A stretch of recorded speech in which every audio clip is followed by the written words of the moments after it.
Hey, what's going on, everybody? This is Tyrone back with Tech Life. And here I have a great article for you guys from Bloomberg. I'll leave a link to it in the description so you guys can check it out. So T-Mobile, once again, is borrowing $3 billion from high-grade bond market. And I had a discussion with someone about this yesterday, and it looks like T-Mobile is going to continue doing that. This is part of a three-part debt offering, includes 31-year fixed rate notes. Investment grade borrowers see raising $30 billion this week, so a lot of people are borrowing, and T-Mobile has now the credit rating that they need to continue to borrow this money. What it's likely used for, I'm about 99% sure this is what they're going to use to do the stock buybacks moving forward.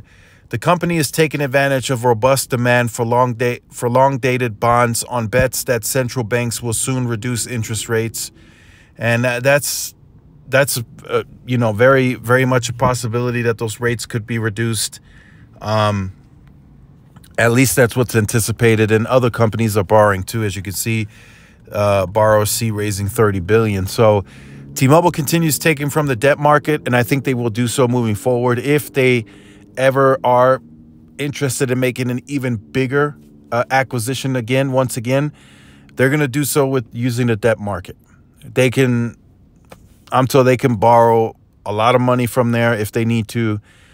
They also have free cash flow, a lot of free cash flow as well. So that's what they're likely going to use to close the Mint Mobile merger or acquisition whenever that closes.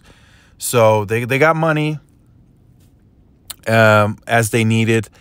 I don't know what they would use a lot of money from the debt market. The $3 billion, they will likely label that as corporate activity. Like I said, that's about 99% sure what they're gonna use to do the stock buybacks. But if they were to buy a fiber player, so to speak, right? If that ever came to fruition, they would need to borrow a bigger amount from the debt market. $3 billion probably not going to cut it.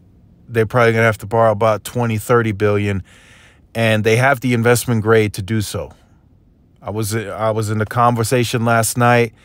T-Mobile can easily pull that much from the debt market, no problem, to acquire whatever they want to do, right?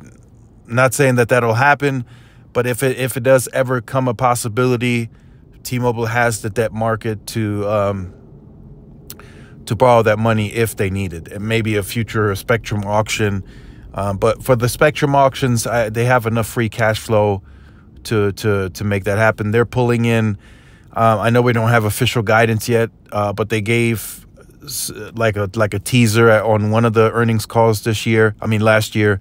They're going to be between $16 to $18 billion of free cash flow. So they have free cash flow to pay for auctions if needed. So we'll see what happens. But T-Mobile, once again, borrowing more money from the bond market.